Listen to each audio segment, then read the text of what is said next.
Court ஹால்ல ஒரே ஒரு ஆமா அப்படின்ற அந்த ஒரு வார்த்தை தான் மனோஜோட வாழ்க்கையை வந்து தலைகீழ வந்து புரட்டி போட்டுடுச்சு. தப்பு செஞ்சுட்டாங்களா ரோஹிணி? இல்ல சாமர்த்தியமா எல்லாரையுமே வந்து சிக்க வச்ச வில்லியா? இன்னைக்கு சிறடி காசு எபிசோட பார்த்து தெரிஞ்சுக்கலாம். விஜயாவையே வந்து வில்லியா மாத்தின ஒரு பொண்ணோட பயங்கரமான ஆட்டம் தான் இது. ரோஹிணி மனோஜோட டைவர்ஸ் கேஸ் வந்து கோர்ட்ல வந்து நடந்துட்டு இருக்கு. அப்ப மனோஜ் மேல வந்து மொத்த பழியுமே வந்து ரோஹிணி வந்து தூக்கி போட்டுறாங்க. இதனால விஜயாவுக்கு பாத்தீங்கன்னா புது பிரச்சனை ஒண்ணு வருது. என்னெல்லாம் ரோஹிணி சொன்னாங்க கோர்ட்ல, அதே மாதிரி விஜயா வந்து என்ன செஞ்சாங்க, மீனாக்கு என்ன நடந்துச்சு அப்படின்றத வாங்க டீட்டெயில பார்க்கலாம். இந்த எபிசோட ஆரம்பமே பார்த்தீங்கன்னா ஒரு சைலண்ட் டென்ஷனோட தான் வந்திருக்கு. கோர்ட் ஹாலில் வந்து ஒரு பக்கம் மனோஜ் பயம் குழப்பம் கில்ட்டோட வந்திருக்கான். இன்னொரு பக்கம் ரோஹிணியோட முகத்தில் வந்து கண்ணீர், மனசுல வந்து கால்குலேஷன், நடுவில் வந்து விஜயா என் பையன் வந்து பாவி எல்லாம் இல்லை அப்படின்னு நிரூபிக்க போராடுற ஒரு அம்மாவா வந்து இருக்காங்க. ரோஹிணி பத்தின உண்மை தெரிஞ்ச உடனே இனி அவ கூட வந்து சேர்ந்து வாழ முடியாது அப்படின்ட்டு தான் மனோஜ் வந்து டைவர்ஸ் கேஸ் வந்து கொடுத்துருக்கான். இதுக்கான விசாரணை தான் வந்து நடந்துட்டு இருக்குது. இந்த நிலையில தான் வந்து கோர்ட்ல வந்து ஜட்ஜ் வந்து ரோஹிணிட்டு வந்து விசாரிக்கிறாரு. என்னன்னு பார்த்தீங்கன்னா, உங்களுக்கு வந்து கல்யாணம் முடிஞ்ச உண்மையை வந்து நீங்க வீட்டில் வந்து சொல்லாம மறைச்சிருக்கீங்களா அப்படின்னு வந்து கேட்கிறாரு. அதுக்கு ரோஹிணி வந்து ஆமா அப்படின்னு வந்து சொல்றாங்க. அதுக்கப்புறம் ரோஹிணி சொன்ன பதில் தான் இந்த எபிசோட டேர்னிங் பாயிண்டா வந்து இருக்கு.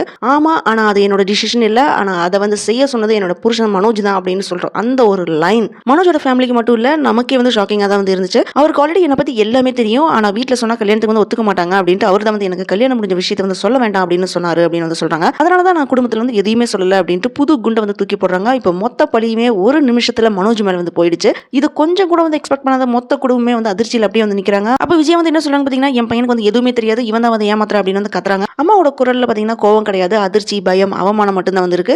அதுக்கு ஜட்ஜ் வந்து ஸ்ட்ரெயிட்டா வந்து கோர்ட்ல வந்து சத்தம் போடாதீங்க அப்படின்னு வந்து சொல்றாரு. அந்த ஒரு நிமிஷத்துல விஜய்க்கு வந்து புரிஞ்சிருக்கும் இந்த கேஸ் வந்து நம்ம கையில இருந்து வழுக்குது அப்படின்றது. அதுக்கப்புறம் தான் ரோஹிணி வந்து காமா என்ன சொல்றாங்கன்னா, நானே வந்து என் புருஷன்கிட்ட விசாரிச்சுக்கிறேன் அப்படின்னு ஜட்ஜ் கிட்ட வந்து சொல்றா. அதுக்கு ஜட்ஜும் சரி அப்படின்னு வந்து சொல்லிடுறாரு. ரோஹிணியோட சாமர்த்தியம் அப்பதான் வந்து தெளிவா வந்து தெரியுது. அவ கேட்ட கேள்வி எல்லாமே வந்து சிம்பிளா இருந்தாலுமே ஆன்சர் ஒவ்வொன்றும் மனோஜுக்கு வந்து மரண அடியா வந்து இருக்குது.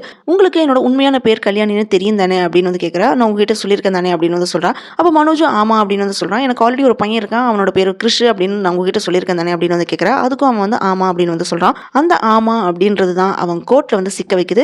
ஜட்ஜுக்கு வந்து டவுட் வருது. கோர்ட்ல நடந்த சம்பவனால உடனே ஜட்ஜ் வக்கீல்கிட்ட உங்க கிளைண்டே வந்து உங்களை வந்து ஏமாத்திருக்காரா அப்படின்னு வந்து கேட்கறாரு. அவருக்கு ஏற்கனவே எல்லாமே தெரியுமா அப்படின்னு வந்து ஜட்ஜ் வந்து கேட்கறாரு. அதுக்கு மனோஜ் என்ன சொல்றான்னு பாத்தீங்கன்னா, அது வந்து ஒரு பேய், ரோஹிணி, கல்யாணி அப்படின்னு கொஞ்சம் கன்ஃபியூஷன் வந்து இருக்கான். கன்ஃபியூஷன்ல இருக்கானா அப்படின்ட்டு நம்ம இந்த சீரியல் பார்க்குற ஆடியன்ஸ், அதாவது நமக்கு வந்து இப்போ கிளியரா வந்து தெரிஞ்சிருச்சு அப்படின்னு நினைக்கிறேன். அவன் சிக்கிட்டான், டோட்டலாவே அவன் வந்து சிக்கிட்டான். ஸோ இதை சாதகமா யூஸ் பண்ணி ரோஹிணி தான் எல்லா உண்மையுமே வந்து ஆல்ரெடி மனோஜ் கிட்ட வந்து சொல்லிட்டேன் அப்படின்னு வந்து சொல்றாங்க. இங்கதான் ரோஹிணி இன்னொரு ட்விஸ்ட் ஒன்று போடுறா. என் புருஷன் வந்து என்னை காப்பாற்றுவான், ஆனா அவங்க அம்மாவுக்கு பயந்து தான் அவங்க வந்து இப்போ டைவர்ஸ் பண்ண வந்திருக்கான் அப்படின்னு வந்து சொல்றாங்க. அவங்க அம்மா வந்து நான் பணக்கார பொண்ணு இல்லைன்னு ரொம்ப குடும்பப்படுத்தினாங்க, இப்போ என் புருஷனுக்கு இன்னொரு கல்யாணம் பண்ணி வைக்க போறாங்க அப்படின்னு விஜயாக்கு எகெயின்ஸ்டா திருப்பி விடுறாங்க. இந்த வார்த்தை பாத்தீங்கன்னா நேரா விஜயா கேரக்டரையே வந்து டார்கெட் பண்ணுது. இதனால விஜயா வந்து கோவப்பட்டு கத்துறாங்க. உணர்ச்சி தாங்காம கடைசியில வந்து விஜயா வந்து மயக்கம் போட்டு விழுந்துறாங்க. உடனே ஜட்ஜ் வந்து இந்த வழக்கு வந்து தள்ளி வச்சிடறாரு. ஸோ அதுக்கப்புறம் வீட்டுக்கு வந்து விஜயா வந்து மனோஜை போட்டு அடிக்கிறாங்க. உனக்கு ஆல்ரெடி உண்மை எல்லாமே தெரியுமா அப்படின்னு வந்து கேட்கறாங்க. எனக்கு எதுவுமே தெரியாது, ஆனா அவ வந்து நாடகம் போடுறா, இப்பவும் வந்து போய் சொல்லிட்டு இருக்காமா அப்படின்னு மனோஜ் வந்து சொல்லிட்டு இருக்கான். ஆனா ஃபேமிலிக்கு பாத்தீங்கன்னா இவன் மேல வந்து டவுட்டா இருக்கு. உடனே நீ வந்து அவளுக்கு ஃபோன் பண்ணு அப்படின்னு அவ வாயில இருந்து உண்மை வர வைக்கணும் அப்படின்னு வந்து சொல்றாங்க. போனை வந்து ஸ்பீக்கர்ல போட்டு மனோஜ் வந்து ரோஹிணிக்கு வந்து கால் பண்றான். கால் எடுத்து ரோஹிணி என்ன சொல்றான்னு பாத்தீங்கன்னா, நான் தான் உங்ககிட்ட உண்மையை சொல்லிட்டேனே, நீ தானே உங்க வீட்டுல வந்து சொல்ல வேண்டாம்னு சொன்ன அப்படின்னு கோர்ட்ல சொன்ன மாதிரியே எகெயின் வந்து நாடகம் போடுறான். அதனால கோவப்பட்ட விஜய் வந்து கடுப்பாகி வந்து திட்டுறாங்க. ரோஹிணி அடிக்கிறதுக்கு பதிலாக போன்ல வந்து செருப்பு வச்சு அடிக்கிறாங்க. ஆனா ரோஹிணி வந்து குவைட்டா வந்து ரெக்கார்ட் பண்ணிட்டு இருக்கா. விஜய் பேசுனது எல்லாமே ரோஹிணி வந்து ரெக்கார்ட் பண்ணி வச்சிருக்காங்க. அப்ப விஜய் கோவப்பட்டு திட்டினால வீட்டுல இருக்கிற எல்லாருமே இவங்க வந்து திட்டிட்டு இருக்காங்க. நீ கோவத்தை குறைச்சாதான் மனோஜனால வந்து நிம்மதியா வந்து வாழ முடியும், நீ பேசுனது எல்லாமே வச்சு அந்த பொண்ணு நீ கோர்ட்ல உனக்கு எதிராக வந்து கதையை வந்து திருப்பி விடுவா அப்படின்னு வந்து சொல்லிட்டு இருக்காங்க. என்னதான் வந்து வில்லினாலுமே இங்கதான் வந்து ரியாலிட்டி ஹிட் வந்து ஆகுது. ஸோ என்னன்னு பாத்தீங்கன்னா, ரோஹிணியோட அம்மா வீட்டுல சமைக்க பொருள் எதுவுமே இல்ல, வாங்க காசும் இல்ல அப்படின்னு வந்து சொல்லிட்டு இருக்காங்க. அப்ப ரோஹிணி என்ன சொல்றான்னு பாத்தீங்கன்னா, பார்லர் வேலையுமே இல்ல அப்படின்றதுனால சம்பளமே வராது, என்ன பண்ண அப்படின்னு வந்து திங்க் பண்றா. சிந்தாமணிக்கு கால் பண்ணி எங்கிட்ட வந்து 2 பவுன் வளையல் இருக்கு, அதை வச்சு எனக்கு ஒரு 1 லட்சம் கொடுங்க அப்படின்னு ரோஹிணி வந்து கேட்கறான். கொஞ்ச நேரம் யோசிச்சுட்டு சிந்தாமணி வந்து ஸ்மார்ட்டா வந்து என்ன சொல்றான்னு பாத்தீங்கன்னா, எனக்கு தெரிஞ்ச ஃபைனான்ஸ் ஒன்று இருக்காரு, அவர்கிட்ட சொல்றேன் அப்படின்னு வந்து சொல்றாங்க. ஃபேக் ஃபினான்ஷியர் வந்து அரேஞ்ச் பண்றாங்க. இன்னொரு மேனிபுலேஷன் செட்டப் வந்து ஸ்டார்ட் ஆகுது. ஸோ இவங்கள்ட்ட வந்து வேலை செய்யற ஒருத்தர் வந்து 1 லட்சம் ரூபாய் கொடுத்து நீ தான் வந்து அந்த ஃபைனான்சியர்னு சொல்லு அப்படின்னு சொல்லி அனுப்பி வச்சிடறாங்க. அப்போ சிந்தாமணியோட பொண்ணு அங்கே வரா. அவகிட்ட வந்து பேசிட்டு இருக்கும்போது இன்னைக்கு எனக்கு ஒரு போட்டி ஒன்று இருக்கு, அங்கே போயே ஆகணும் அப்படின்னு சொல்லிட்டு சிந்தாமணி அங்கேருந்து கிளம்புறாங்க.